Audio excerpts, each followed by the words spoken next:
What's going on, guys? Welcome back to the Chasing Clarity Health and Fitness Podcast.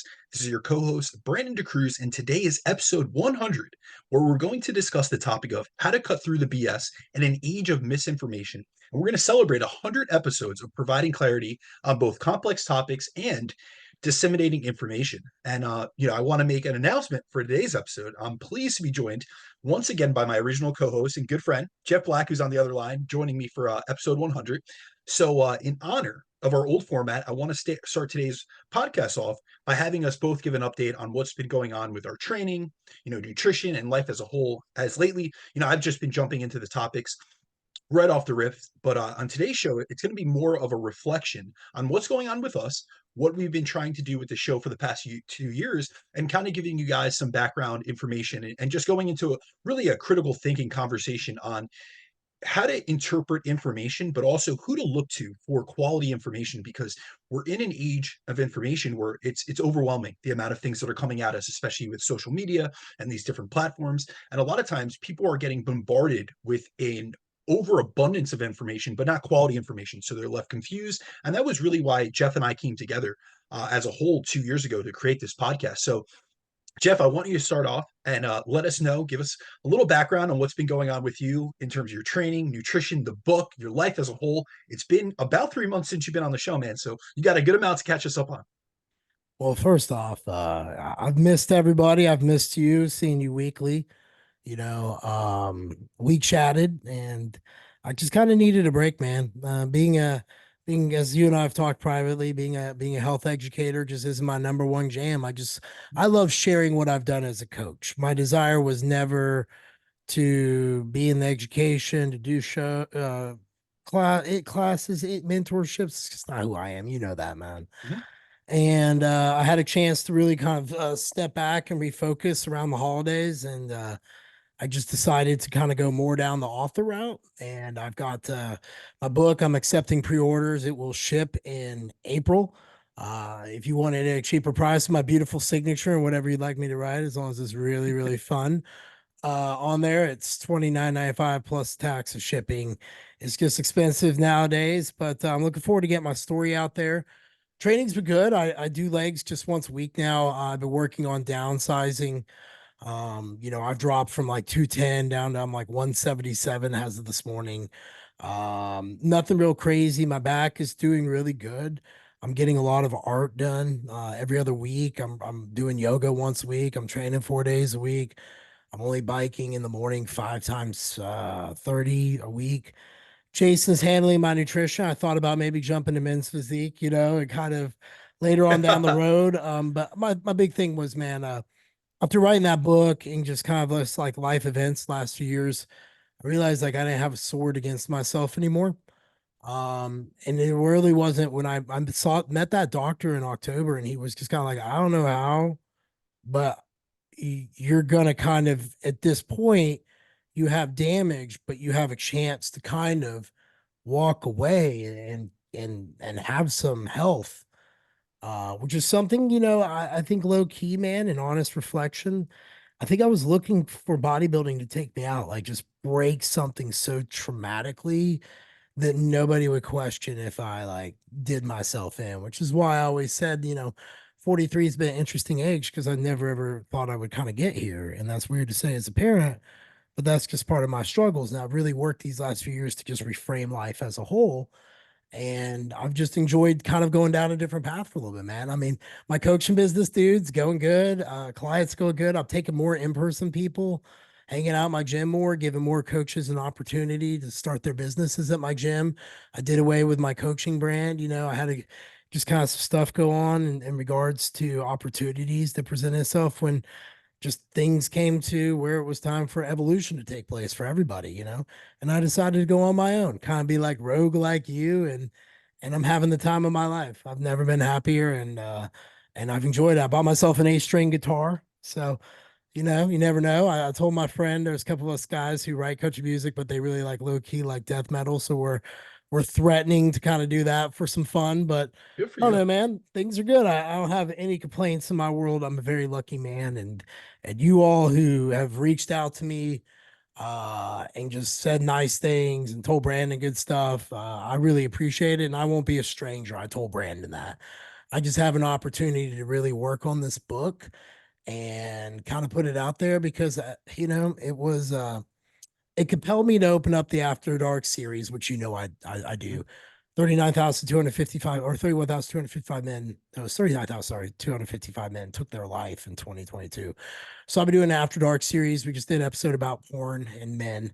It's very edgy. I have my friend on there who was a war veteran. He did 200 combat missions in a forward operating base in 180 days and just was very honest about what he saw, what he went through. He was 19, 20 years old at the time, man. Just wild to have these conversations. We had one with a Church of Christ minister who's a member of my gym, and we had a great conversation about why there's a downfall of Christianity and men and spirituality. And it's just been stuff I've been intrigued to do and have these conversations that have been more in just my own down the path of where my own personal journey is, which in my 40s is now, all right, I got 10, maybe 15 more good years left before I want to, pass this baby off and think about being Ernest Hemingway in my final years. What does it look like? And it looks like, just doing different things that still align to what I'm doing, but just in different silos than what I've explored before. And I think that's what all coaches should do. I think that you'll see Brandon evolve with I know stuff he's working on that he doesn't talk about publicly. And I think if you're a coach and you've been listening to this podcast, learning to grow, don't be afraid of evolution. Failure is the best thing you will ever do in your life because it's something you actually get a chance to learn from if you want to learn from it. And I'm just at that point at 43. I'm ready to learn some new things and fail while doing it. Oh yeah, man. No, it's been cool. Obviously you and I speak a lot off air in terms of way beyond the podcast, but when we had that conversation before we recorded our last episode together, it was you wanted to focus on things outside of fitness. And that's something that I understand first and foremost because you've been in it a long time and you were just seeing, passions pulling you in a different direction, especially with the amount of time, energy, and effort you invested into this book and really trying to push it out into, obviously with book, it's not just the culmination of all your thoughts. It's essentially a memoir that you've written of your life, but it's also the promotion aspect of that and really getting it out into ether. I know that you've been doing a lot of podcasts and they're nothing to do with fitness. It is Yeah. about your story. It is about opening up about deep, dark things within your past and really being able to go at war against yourself essentially and also make peace with certain things, experiences, learn from them, be able to reflect on them. They say hindsight is 2020, but it really does take being removed from a situation to see the lessons that you could truly learn from it. Because a lot of times we encounter challenges and obstacles in our life and they're so traumatic within that incidence, within that moment, that it kind of scars us and we don't want to look back on it. But it takes an extremely retrospective individual that has learned a lot, has come a long way to be able to look back on those things and say, all right, there were a lot of traumatic, aspects of that situation, that circumstance. However, there was a lot of growth. There was a lot of benefit.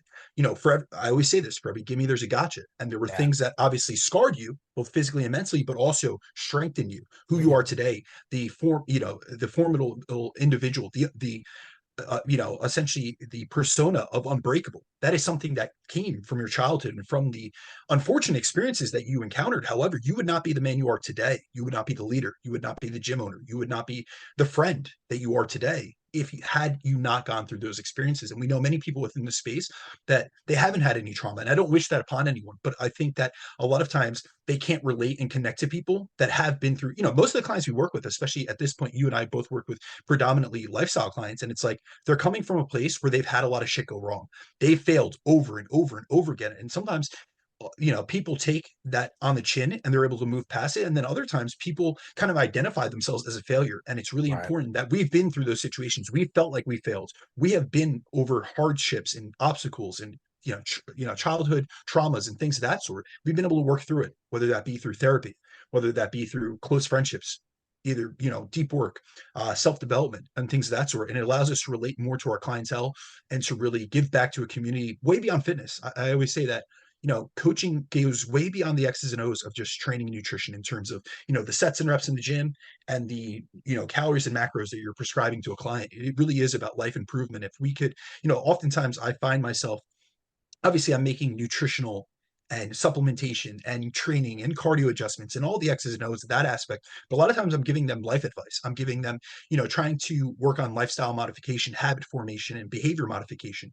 And that goes way beyond. Those are things that are going to impress upon them and teach them lessons that they're going to be able to use regardless of how long we work together, or years down the line. It's going to be things that are going to be able to positively impact the trajectory of their health, their physique, how they feel, how they function, how they interact with other people. And that's a really important aspect of this. So I'm looking forward to this conversation. I'm going to give a little recap on my own, but I did want to every once in a while I'm going to pull you back into the fray, pull you back into the podcasting scene, which I know you're up for, and it'll be more critical thinking conversation. So I'm looking forward to this one because it is related to fitness, but it's more so about how to be a critical thinker, how to really be objective when taking in information. And I know that you're a good individual at that because you're open-minded, but you're not so open that your brain's going to fall out. And that's something that is lacking in today's social media age, to say the least. So just a little background, because the last like 3 months that we've been doing episodes, I kind of just come in here. It's different than the format that you and I had, Jeff. I kind of just come in here and I off the rip. I'm looking at like a 45 to 50 minute block. I'm trying to keep these I've episodes a been little bit shorter. listening. You took my advice and just got gung ho. And I I, said, I just go go for right the into flow, it. baby. Yeah, so I go right in for it. But I do want to give a little recap because we did have initially, when we first started this, it's very interesting. No one wanted to hear our recaps from the week, or at least a few. Listeners were not interested. But now I get questions, what's going on, and it's cool that we built a community. We've been able to meet. I was just down in Nashville last month with you. I stayed with you, but I got to meet listeners of the show that have been listening to us since the start. So it's really cool to have create those relationships from a long form platform, but then also be able to meet them in real life. So right now, I am about, from a nutrition training aspect, I'm about 3.5 months into a building phase where I've been aiming to gain at around a 1% rate of gain per month, which is what I found to work best at my level of advancement in terms of gaining muscle, but also avoiding excess fat gain. Then on the training side, I'm running what I refer to as an anterior posterior split, meaning I'm rotating between hitting my pushing muscles one day and then my pulling muscles the other day. So it's essentially a full body training split the entirety of the week. But I'm hitting each body part with a 3 times per week frequency, which is something I really do find a lot of benefits from higher frequency training in terms of being able to allocate more quality volume and spread it across the week. So on sessions 1, 3, and 5, I'm hitting my pushing muscles, which is chest, delts, triceps, and quadriceps. And then on sessions 2, 4, and 6, I'm hitting pulling muscles, which include my back, my rear delts, my biceps, and then also my hamstrings. And taking this type of approach has allowed me to accumulate more quality volume across the week while also allowing me to more effectively recover, essentially. So I'm recovering more effectively and more efficiently. So the goal is just to keep working on pushing my training performances up over time, and then also in conjunction with that, titrating my calories up to fuel better training and more facilitate sufficient recovery. And then when it comes to life, man, really, I got to tell you, this is something I haven't been able to speak with you about yet, but really I took a very retrospective look at what I was doing coaching wise when I was down in Nashville. I got to interact with obviously yourself, Jason, spent a lot of times with both of you, but also there was business coaches there. There was a multitude of individuals that have a different approach. And I really did like interacting with these individuals. So really, since I've returned from Nashville, I've really been working on the back end of my systems. And that was something that I really did want to work on. I was able to see some things you were doing, see some things Jason was doing, and multiple people. And I'm kind of like the Bruce Lee mentality: take what's useful and discard what's useless, for myself. And so really this whole month, I've just been working on upgrading my coaching systems and specifically my onboarding process, which was something that was taking me an extended period of time. And it's because I'm very detail oriented. I am an anal motherfucker, to be honest with you. That's just my personality type, but I'm attention to detail oriented. And that has really served me within coaching. But I also want it to be a more, I guess, flowing transitionary period for my clients. I don't want them to be overwhelmed. And I actually took some advice that your wife, provided me with in terms of, as a lifestyle client, would I be overwhelmed if I got this stuff? So I actually just finished this past weekend. I created a 40-page coaching document, and it's essentially for new clients, and it's a guide, and it's really easy. There's pictures, there's infographics, all this stuff, and it's a really easy to walk through guide, and it's now part of my onboarding process. And it's really made, and this was all with the intention of helping clients transition into the process of coaching with me in a much more effective and efficient manner, where I'm able to educate them, and I'm really focusing on the big rocks that we need to focus on to reach their specific goals. And then I'm also going through the practical application side of it. So it's not just, hey, this is what is best in terms of optimality, but it's also what's practical for your lifestyle. So I have different sections on how to integrate these big rocks and high priority principles into their lifestyle. And to do this, I not only took the advice that I received while I was down in Nashville, but I actually did a full like audit of my coaching. So what I did was I took the last 3 months and I went through all of my client onboarding processes, and I looked over all the common questions I received when first bringing a client onto my roster, any limitations that they had, any things that were causing bottlenecks in the system, which were leading to confusion or maybe over analysis, like things that clients were getting tripped up on, some of the details that I would put into their programs. And so really what I tried to do was provide some further information on each of those questions within the guide. So it's almost like a frequently asked questions section as well. And other than that, that's been really productive. I just finished that this weekend. So I started with the recent clients that I've been onboarding for March. They've received that document, and it's just been going a lot more smoothly in terms of just getting everyone on board and really making sure that I'm providing a quality service, because I am someone that's very detail oriented. I like really individualized coaching, but I also want to make it easier and more efficient for them. So if I could do that by taking the time, like, dude, that I'm not big into like graphics, and like I was using Canva and I was stuck in that thing. And you're the one that always does Canva for us. So any of the graphics we've ever had for Chasing Clarity, that's always been you. So I don't know how to use these things at all. So I was taking your courses on Canva, dude. I'll tell you, it came out. It looks really really good, really professional. But I will say that it took me an immense amount of time. Like every morning I'm spending an hour on it. Every evening I'm spending an hour on it. So I probably put like Anyone out 80 there in the hours into this thing. audience want to be an assistant for Brandon and help him with his Canva? He's looking to take assistance on, so hit him up. But you know what? I learned a lot in the process, and I really like how it turned out. And I'm looking. I've already gotten good feedback from it from the clients that just have come on. So I'm really looking forward to continuing to amplify my services, because I'm someone that I do a lot of Zoom calls. I go over and above in terms of my communication with clients, but I also want it from the front end for them to feel really comfortable with the process and just make it easier for them in totality. So other than that, man, like I mentioned, it's the first month of the week, or the first week of the month rather. And so that's when I usually onboard new clients. So I've been working on new nutrition training and lifestyle plans. And I'm looking forward to what this spring has in store, because it's already getting warm out here. And, warm to me up here is much different than you, but it's like 55, 60 degrees, and I'll take it. So I'm looking forward for what's to come. And I'm just glad to have you back on the show. And I want to, now transition essentially to the topic for today. So, the first thing I want to cover on today's episode is the goal of this podcast. As we've had a ton more listeners than we had 2 years ago in episode 1, where we covered our initial goal in starting this podcast and how we wanted to set a better standard for the health and fitness related podcasts that we were seeing in the space. Because you and I were both a part of previous podcasts, and we really saw good things that had come out of podcasting, and then also things that were causing more confusion and more misinformation and disinformation than what was needed. And also we're leaving people in a place where they weren't better off. So when we first spoke about this, and this was on, we had a call, over an hour long call, I want to say probably March of 2022. So Yeah, over you 2 years ago at approached me this with point. wanting to do it with you. Yeah, and I was Absolutely, yeah. So when we had that call, it was the first week of March. So we're going already 2 years back. And overall, my goal with coaching, has always been to be able to bridge the gap between research and information and practical application. And really, how I've tried to do that is by striking a balance between what's optimal for a client's goals and what's realistic and practical within the constraints of their lifestyle. And this is really important to me because, first and foremost, I'm a practitioner. I'm not a researcher. I'm not an educator. The first thing, my first priority out of all things that I do, is being a coach.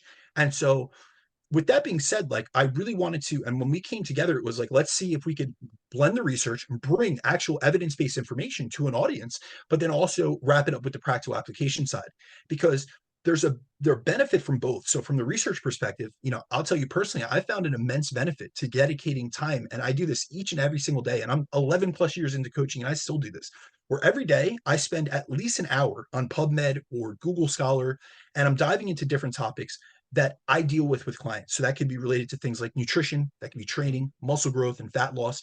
And I found that to help me be able to break down clients' preconceived notions that they come to us with. Because we all have clients that come to us and they have been misled, whether it be by another coach, another influencer, another educator, whatever it may be. And really, what I've tried to do is better educate them on topics that they're confused on or have received misinformation and disinformation on. So, 2 years ago, when I first contacted Jeff about starting this podcast, my intention behind creating the show was to educate others on what true evidence based practice is. As we tend to have like camps in this industry where many look at their role as being one thing. So, they're either just a coach, or they're just a researcher, or they're in the ivory tower, or they're just a content creator. And I truly think that the best practitioners and the best coaches that are truly helping individuals combine all these roles into one. And the issue is many look at the concept of, say, evidence-based practice as meaning that you just use PubMed, studies to back up all your statements. And although research is an important part of being evidence based, this is a practice, meaning it considers and includes our experiences and anecdotes as coaches and fitness professionals.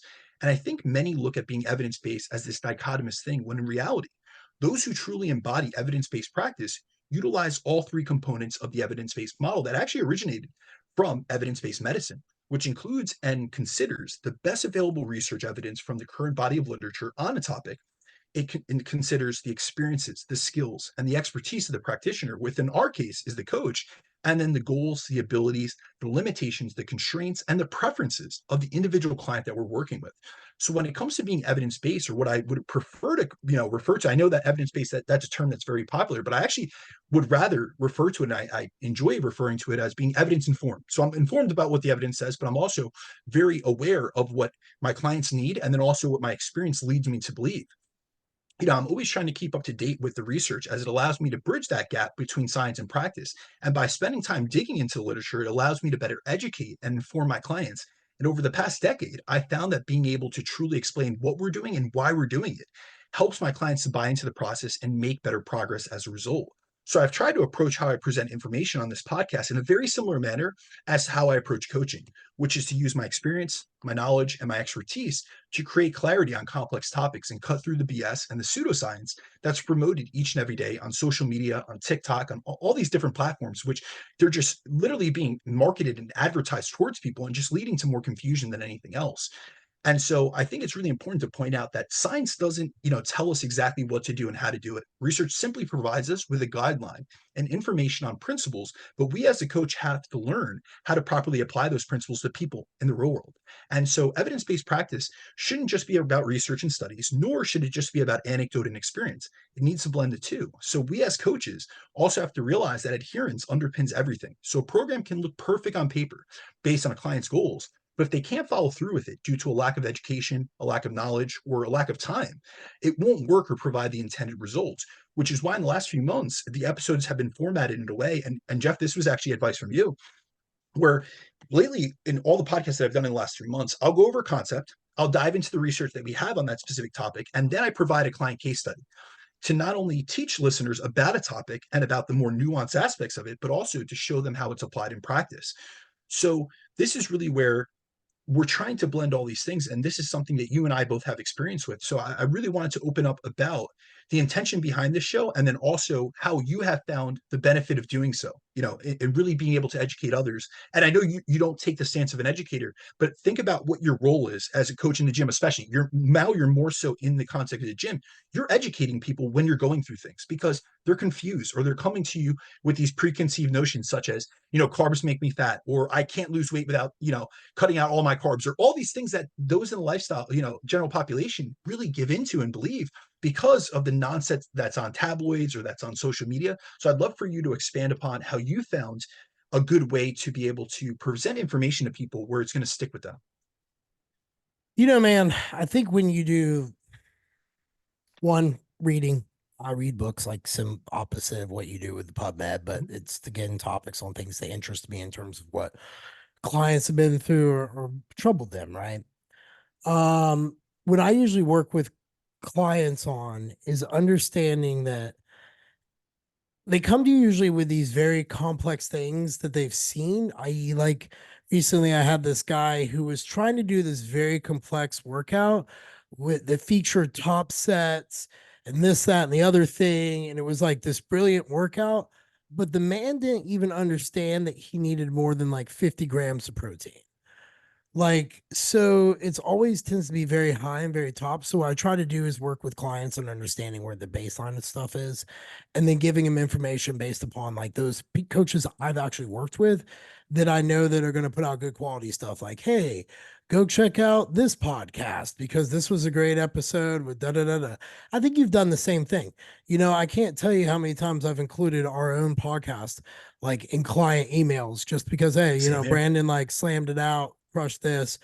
Back when I had the TEC going, I put that in there occasionally. It was just whatever you could do from sources. And that also leads to another valuable thing. when you're a coach or you're a client, you're understanding that this information is also network disseminated. And therefore, depending upon the network that you're in, is going to be what information you see, because birds together flock together, birds that flock together, whatever that damn saying is. I think y'all know that. Birds of a feather flock together. Yeah, there is birds that same feather flock together. You're gonna see that, and that's why like you tend to lean very research based. The circle you run in that way, I kind of tend to just kind of float around and be like, oh yeah, whatever, in the gym pop area. And I think that the one thing again that comes back to be when you're working with these clients, they generally don't understand a lot of things. So like I went out to Lebanon Town Square and walked around, and I was asking people what they thought of supplements. And the question was, do you think supplements are proactive or reactive? And they wouldn't answer either. It was they think they're a scam or very expensive or they don't work. And so it lets you know people don't really know a lot. And you don't really need to overfill them. Like I still think you could go through a grocery store on a Sunday and build your whole client book out. And Or that's any something, and that's something you've done because I Mhm. remember, and this is something you've told me many times, but you have taken and done your own like mini experiments where Yeah. you've went around Publix, which is a grocery mart down by you, which I heavily like because it's right down the street from where you live, and I'm Yes, always hitting there sir. when I'm staying with you. However, you've went around there and asked people, do you know what a personal trainer is? Do you know what an online coach is? Do you know what a Yeah. nutritionist is? And most people do not know. And that just shows, and this is the issue with that. It's not that they have to put us on a pedestal by any means that we're a fitness or nutrition professional. Oh yeah, However, no. what really becomes an issue with that is people don't know where to go for information. So where do they go? The place that's easiest, and it's their phone. It's Google. It is social media. It's Instagram. It's whoever has the biggest platform.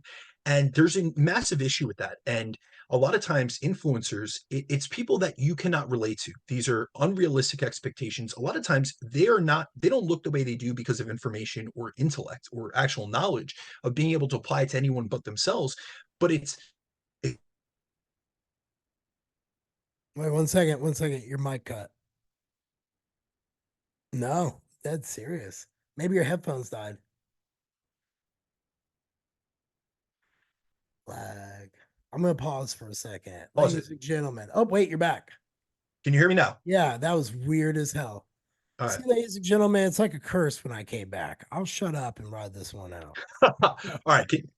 As long as you can hear me, you raise your hand if you can't hear me, my man. Yeah, we'll do. So really when it comes down to it, a lot of times people are looking at influencers as a source of information because they are inspiration, but we have to distinguish and we have to differentiate between something you look to for inspiration and motivation and something that you look for information and application. They're two different things. And so, yes, you can look at an influencer that has an incredible physique. And I've worked with many of these individuals, and it's actually striking. It's shocking how little they know. Oftentimes, it's drug induced. A lot of them are heavily dependent on drugs, or they have very good genetics, and they look the way they do almost in spite of what they do. They don't have a lot of great habits. And the other aspect of that is a lot of times it's not great to take information from them because they're not in the same situation as many in the lifestyle population are. They have, they train for their job. So they have 3 to 4 hours a day where they can devote towards training, cardio, activities, things of that sort. They have endorsement deals where they have meal prep companies, they have supplement sponsors, they have all these things at all these amenities at their disposal that you may not have access to when you have 3 kids, a professional corporate job, and you're just trying to get in workouts in a 60-minute window. So it's really important to be able to distinguish who should I look to for inspiration and who should I look to for information. And this kind of leads me to the next point of this podcast that I wanted to cover is why I aim to empower others through education rather than engage in arguments in the internet. Because oftentimes I do get questions from my clients, or they'll send me a reel that someone else put up from some influencer, some popular influencer, and say, Yeah. what do you think about this? Or oftentimes I'll be on a podcast and someone will send me questions over before I get on with them, and they'll give me like a specific quote that someone in the fitness scene post or put up, whether it be a reel or it be a infographic, whatever it may be, and be like, hey, can you dispute this? And I'm always trying to get across to them, I'll dispute the claim, but I don't need to dispute the person.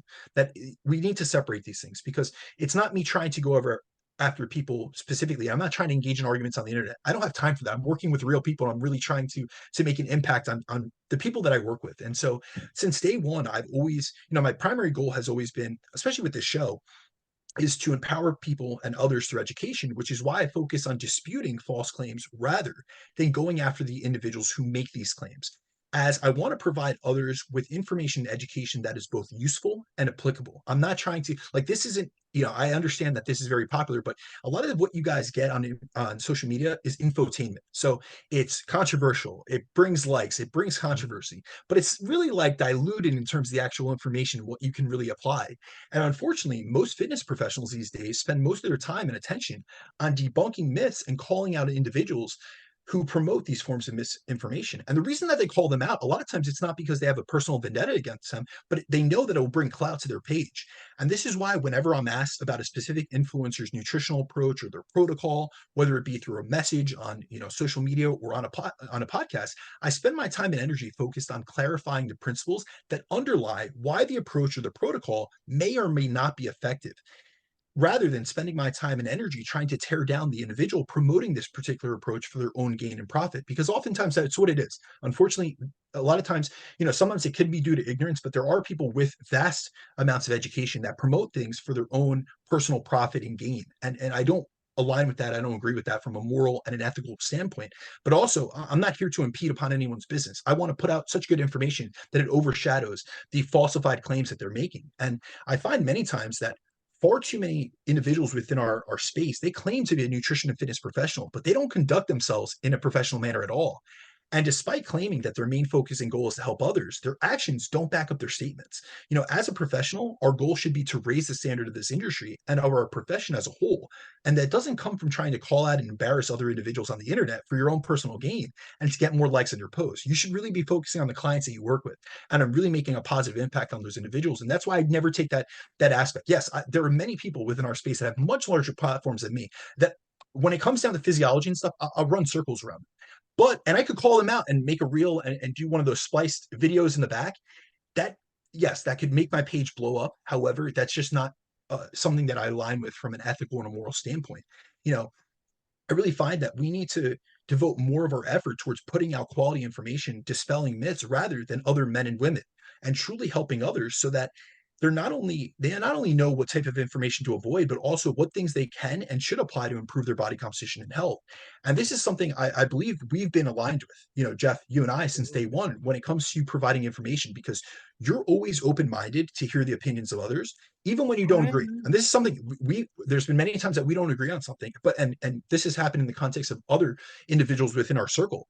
And I think we both share the idea of being open minded, but not so open that our brains fall out, which is what leads me to our next topic, which is going to be our approach to information dissemination. So I want to get into this, and I'd first love to hear your approach first and how you view this now as compared to when we first started, in terms of how do you like providing information. What do you think is the most beneficial form when it comes to disseminating the information? And then I can provide my own approach to doing this, as providing quality information to clients is something I think that is part of our responsibility as a coach and a guide and a leader for them.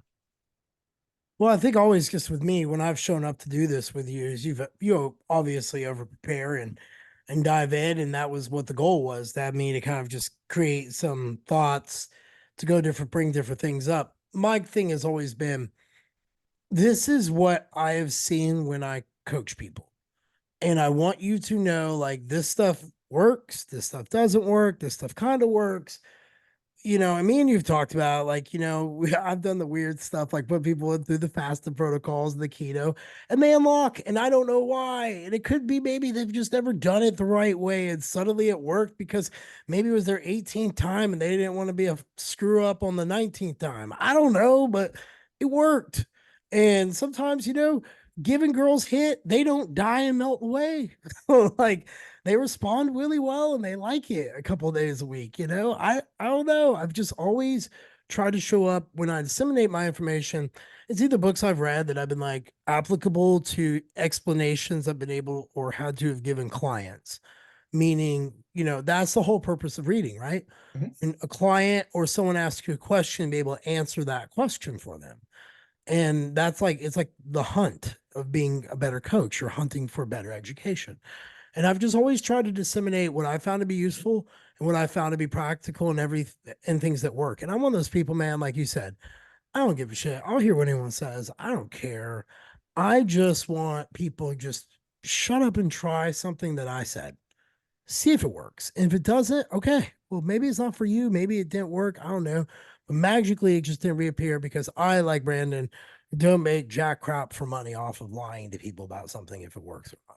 I'd rather just shoot you straight and be like, I don't really know. Like, I think that, in the space that there's a middle ground. You get some clients who come to you want to buy every damn test, and you know that, Brandon. They're like Absolutely. wanting to spend 4 grand up front to get it all done. And that sounds outrageous, but some coaches are like, sure. And then you know what? You've got a definite answer. At least you hope. And then some people, man, they're scrounging together just to be able to afford a good coach because that's what they really want. So I think it's just listening to clients and understanding what that information you're really disseminating to them really applies to where they're actually at in their fitness journey and what routes really best for them with all the circumstances involved. Like giving a woman who has 3 kids 14-hour days, 6 meals a day to eat, plus 3 different workout. Like that's obscene. Please stop. You know what I mean? Like there's just stuff that is just, I don't know. Yeah, I'll shut up. 100%. No, I definitely, I think really what you're trying to get across, and it's an ideology that I agree with and I align with, is we need to meet clients where they're at. So we Mhm. have worked like I've worked with people all the way up to the Olympia level, IFBB pros, and I know that you've worked with many competitors. But then we also have, what I refer to as my lifestyle Lisa and Gen Pop Gym. And what I do with a competitor cannot be the same that I do with a lifestyle client. There needs to be, first of all, they have different goals, different backgrounds, different lifestyles, different nutrition and training IQs, experiences, histories, backgrounds, and different needs. And so we really need to customize that to the individual. And I think when it comes to disseminating information, I've always tried to put out good information that counters the misinformation and disinformation out there that I find confuses the clients that come to me. So when I am frequently getting the same questions from clientele, especially new clientele, where they come to me with there's commonalities in terms of the bottlenecks that are holding them back. They've always, tried this crash diet, or they believe that they have to stay in a restricted state all the time, or whatever it may be. They Mhm. can't eat carbs. There's been many things that are commonalities amongst the clientele that I work with. That's when I really try to dig into the research. I really try to dig into my own personal anecdote and experience working with hundreds, over 1,000 clients at this point, and really try to put a comprehensive overview on a topic and really be able to educate them. And I do that through the context of either Zoom calls or email. Communication with that client, but then oftentimes I'm going to reinforce that on a podcast and I'm going to send it their way. And that's something I've done, 100 episodes now, and I've done that, in 200 other guest appearances that I've done. And what I really tried to do is I try to identify misinformation and the mistakes and issues that that misinformation causes. And then I also try to point to principles that are research backed and evidence based and that are going to provide better alternatives to the suboptimal approach many are led into.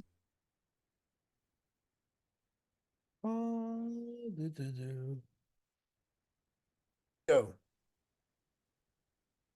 right. So, really, what I was saying before we took a little bit of a break is a lot of times I'm trying to identify misinformation and mistakes and issues that misinformation is causing. So, when people are believing misinformation, it often takes them off the beaten path. It causes them to try approaches that may not be right for them. And that often leads to a suboptimal approach to their goals. And this is a result at this, following this, becomes the result of taking in poor information that's so prevalent in today's day and age. And so this is why I'm not the type to make a reel where I'm trying to call someone out on the misinformation, the disinformation that they've spread, but rather I try to counter their claims with evidence, with research and my experience to be able to reach those who need to hear it and to not be influenced by the false claims some influencer made. As I realized that calling someone out is most likely not going to change their approach. So you call out an influencer, that might get you clout on social media, but that's not really changing them because they still have an agenda. However, if you could reach the audience that they've reached and just be able to put out information that may reach some percentage of those individuals that have been led astray and really give them more of an evidence base and more of a tangible interpretation of this concept, it's going to help them really be able to understand something and really see through some of the falsified claims that are being made by that influencer. And I also feel like being a coach has also provided me with a different ability to interpret research and make it applicable because I'm not just someone that's in academia where I'm only looking at papers or I'm only conducting research and then I'm not applying it in the real world. And I think a big issue in our social media age today is that many who put out information in our space are content creators first and foremost, not coaches. So they lack experience coaching people and really implementing the the methods they preach into practice, which doesn't give them the perspective of how to translate research and approaches in the real world and what is and isn't effective because they're not utilizing with anyone but themselves. So it may be great for the researcher that, their full-time job is just creating content and working out, but it may not be applicable to all the people that are in the lifestyle or the general population space, and they don't even know that, and they're not even aware of that because they don't work with these individuals. And I think one of the reasons why I've been able to help people understand concepts in a more clear and concise manner, especially through the show, is because I've spent a decade plus working with clients and interacting with them and seeing how they receive information best. And then I've dedicated an immense amount of time on a daily basis to reading primary research, digging in way beyond the abstract, which is what most people do. Honestly, they just look at the abstract, but I've dug in way beyond that. And I spent any little free time I've had trying to get better at not only interpreting information and data, but then disseminating in long form content in a manner that's easy to understand. So I also aim to make complex information simple, but I also take on the philosophy which comes from Einstein, which is everything should be made as simple as possible, but not simpler. As often, people will take research and simplify it down so much that it loses some of the nuanced findings and aspects and then gets misappropriated. So now people are utilizing information. They'll take research, but they take like half truths and make claims out of it. And so with that, I want to cover the next topic I want to cover is the harm that's done by misinformation and disinformation on nutrition and fitness related topics. So first and foremost, I want to, I've been referring to these concepts, and I know that everyone out there may not be familiar. They may have heard these concepts, but may not know the difference between misinformation and disinformation. Mhm. But in both of these cases, incorrect and inaccurate information and claims are being made and spread. But misinformation is a common and inadvertent promotion of inaccurate information, meaning someone who promotes an idea that they think sounds good, but they really don't have the education level or the domain specific expertise on the subject to realize that what they're spreading is either based on half truths or is in fact based on pseudoscience and there has no grounding in evidence. And then disinformation, on the other hand, is a purposeful spread of false and incorrect information to be able to sell a product or a program or to get people to align with your diet camp or with the ideology that you believe in. And most of the misinformation and disinformation in the nutrition and fitness spaces center around quick fixes and shortcut solutions, which are made to seem like they're the answer to your prayers and the solution to your problems. But they're actually just a distraction from the lifestyle change, the new habit formation, and the behavior modifications that need to be made to not only make progress and get better results, but to maintain them as well. And many of these quick fixes, like fad diets, 30-day shreds, and detox cleanses, are not only a distraction, but they're actually a waste of your time and energy, as these are methods that create a false sense of progress in the short term, only to be undone quickly after you finish them. Which is why, if you actually look into it, there is such a high diet recidivism. Something we've covered many times on the show, but when you look statistically, up to 95% of people who go on a diet will regain all that they lost or more after getting off that diet. And a lot of times it's because they're following these fad diets that aren't customized to them. And I've met so many new clients who have spent years trying every single new diet trend only to spin their wheels and never make any progress that they've been able to maintain because these quick fixes don't promote long-term lifestyle changes that are actually sustainable. And what's really interesting was I was reading a paper before I came on here, and it's a recently published paper that was released in Sports Medicine, which is a well-known journal. And essentially what they were trying to get to is why we need to play, fitness professionals need to play a more active role in challenging things like pseudoscience, baseless and exaggerated claims, and misinformation and disinformation in the fitness, health, and wellness sectors. And I have a section of the paper that I'm going to pull up that I believe best describes the age of misinformation we're dealing with and the issues it's causing. And so let me pull this up. And so the authors state profits derived from health club memberships, exercise classes, diets, supplements, alternative therapies, and thousands of other products and services that are purported to improve health, recovery, and or sports performance. The industry has expanded at an alarming rate, far outstripping the capacity of federal bodies to regulate the market and product consumer interests. As a result, many products are sold on baseless or exaggerated claims, feigned scientific legitimacy, and questionable evidence of safety and efficacy. The implications of the mismatch between extraordinary health and performance claims and the unextraordinary scientific evidence are discussed within this paper. Pseudoscience and so called quick fix interventions undermine initiatives aimed at evoking long-term behavior change, impede the ongoing pursuit of sports performance, and lead to serious downstream consequences. Moreover, pseudoscience in health and wellness, if left unchecked and unchallenged, may have profound implications for the reputation of exercise science as a discipline. This is a call to action to unify those in the exercise and health related fields around the world to more proactively challenge baseless claims and pseudoscience in the commercial health and wellness industry. Furthermore, we must shoulder the burden of ensuring that the next generation are sufficiently skilled to distinguish science from pseudoscience and information from misinformation and disinformation.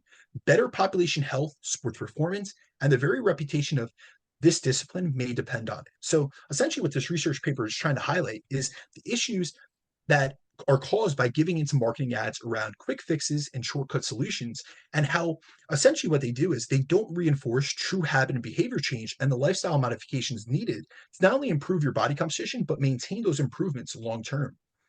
And so this is really where I want to get into like the final topics of this podcast, which is, our advice on how to know who to trust and who is an expert on a topic. So I'll give my insight as to how when I was coming up in this industry, how I disseminated information, how I really was able to find people within, my network that I was able to look to for information. And many of them have been on the show. So someone like a Dr. Scott Stevenson, who I connected with years ago, Alan Aragon, who I was interacting with since the forum days, who has been a guest on the show, Dr. Bill Campbell, individuals like that I've been able to, you know, put them within my network and bounce ideas off of it and go to them for, questions that I've had on a very specific topic. And this has come through really creating critical thinking skills. And that's probably the best thing that we can enforce you guys with is being able to know who to trust and who is an expert on a topic. So I'll go through some of the criteria that I have personally and what I would suggest you guys utilize. So, when it comes to consuming content, it can be difficult to know who to trust and who is an expert on a topic. And when it comes to knowing who to trust, I'd suggest you ask yourself the following questions when you come across someone in the nutrition, the fitness, or the training space. Do they provide a nuanced discussion on a topic? Do they acknowledge the individual differences between people, or do they make it seem like everyone responds the same way, or that there's one diet to solve the obesity epidemic, or diabetes, or something that lacks customization and the nuances of individualization, and acknowledging the fact that we're all different and not, one protocol, one set and forget diet is not going to be applicable for everyone. Do they make absolute statements like this is always the best method, or this is the only way to get results, or you always have to do this? Whenever you hear always or very definitive statements, absolute statements, essentially, it's something to be wary about because it's not always going to work in that context. Ask yourself, do they actually have experience applying the information that they're presenting, not only to themselves, but to others as well? Are they just someone that has a great physique and they've only done this to themselves and that's their N of one experiment, or their anecdata that they're alluding to, or have they worked with hundreds of people in the real world? And that's really important because you want to realize and identify that many in this space are full-time content creators, not coaches. They're selling a product or an ebook. They're not really working with people, so they can't really teach you how to apply these things to yourself or to anyone else, to be honest with you. Do they provide support and evidence for their claims? Do they make sensational posts to create controversy and get likes? Do you see them calling people out, just to try to, like, calling people out that have a huge audience to be able to get more likes and more clicks and get their posts to go viral? Do they demonize items like, seed oils or fruit or any single ingredient item or nutrient that they blame and target as the enemy and as the cause for all your issues? Now, when it comes to knowing who and who isn't an expert, it's important to realize that an expert is someone who has both knowledge and experience on a topic and has success in a field. So it has to be a blend of both. And we need to be able to prioritize the fundamental principles and big rocks and help others apply them in practice. So true expertise in applied field like nutrition coaching necessitates experience working with hundreds of clients from different backgrounds, different goals, and different abilities, and being able to create plans and programs that strike a balance between what's optimal for that specific client's goals and what's practical given the constraints of their lifestyle and their personal responsibilities.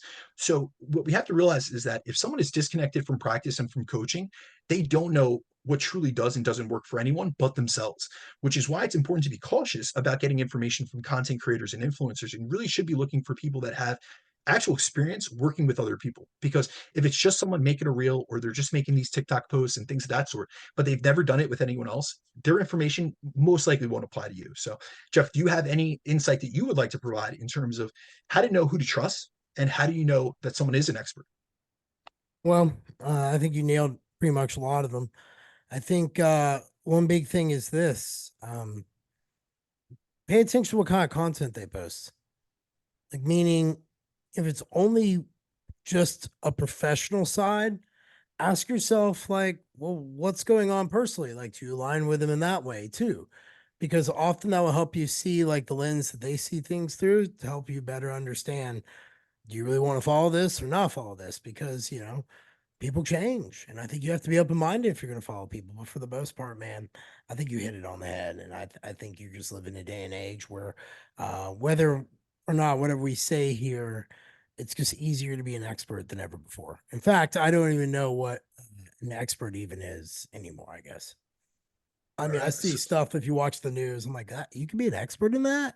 So, Like, you know what I very mean? true. Like, I'm like, what did I miss in my college? Where that career path like to be like an endemic expert? I'm like, how do you like get to be like good at knowing like the zombie apocalypse expert? Like, how do you get that? Like, what? Yeah, definitely not my chosen field of expertise, my friend. Now, Definitely not something I was going into. But to round out today's episode, I just want to provide a little bit of practical application for the audience and really give you guys some suggestions as to what to look out for when consuming content. Because I this is just something I wanted to do a podcast on this because Jeff is a critical thinker, as is myself, and I just find so many times that clients are sending me, they're DMing me this person's post or they're asking me my opinion on this person's protocol, and it's like, you guys, you're not being critical. You're not being critically minded when you're looking at this content, not realizing that it's bullshit. And I shouldn't have to tell you that. And oftentimes, I will expand much further, and I won't attack that person in particularly. But if I could just provide you guys with some insight and some advice as to who to look to, and then who to steer away from potentially, it may be advantageous in terms of your ability to disseminate information and really realize the difference between, this person is a great source of information, and this person puts out a lot of false claims, unsubstantiated claims, and then also misinformation, disinformation. I probably should steer clear, which is what I've done. I've really created.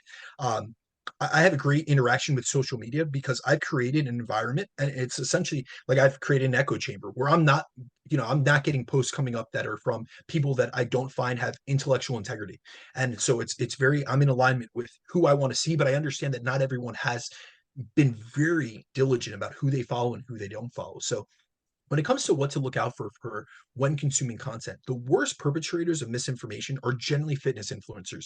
And this happens to be that they have these massive platforms. And what they do is they generally will use their social media platforms to demonize single nutrients and food items. So I feel like every week there's another client that's sending me a video of another individual with a huge profile or a channel who posts a reel of them in the grocery store. It always happens to be the grocery store.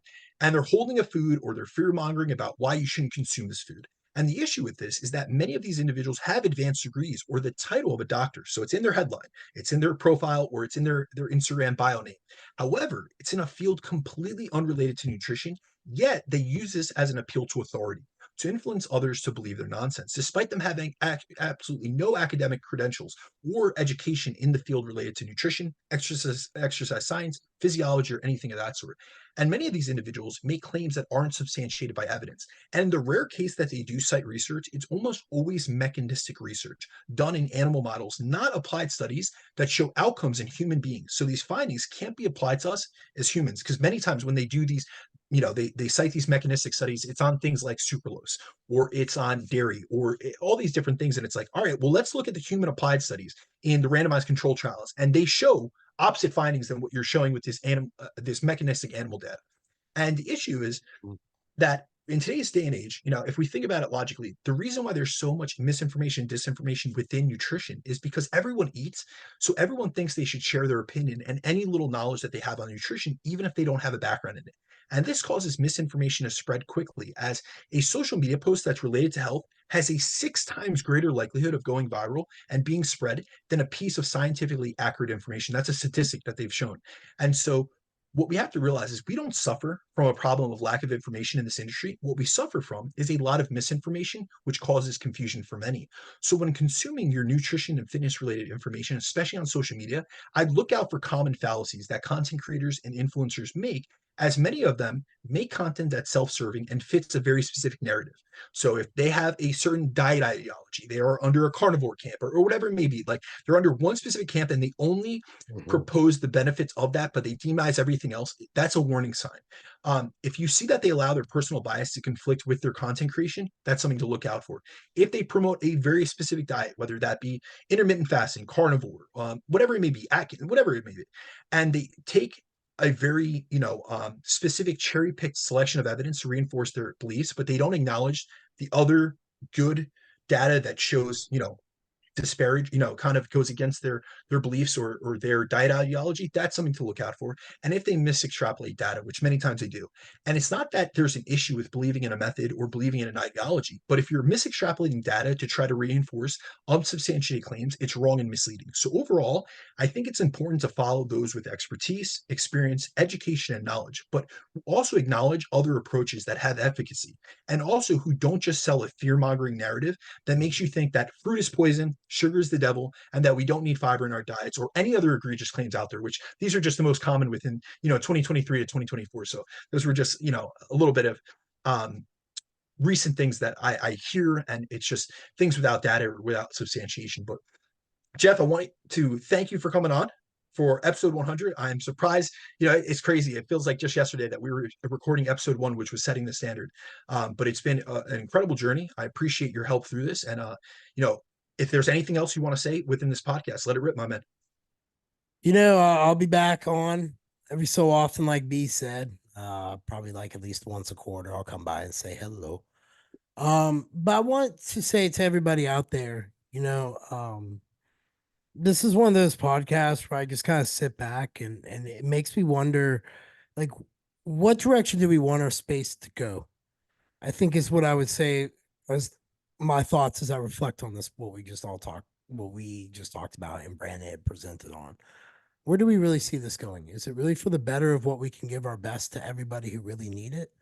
Or is it for the better of ourselves and things that we just need to hold tight to, that we hold very close to us, that make us feel better, that we just can't separate from?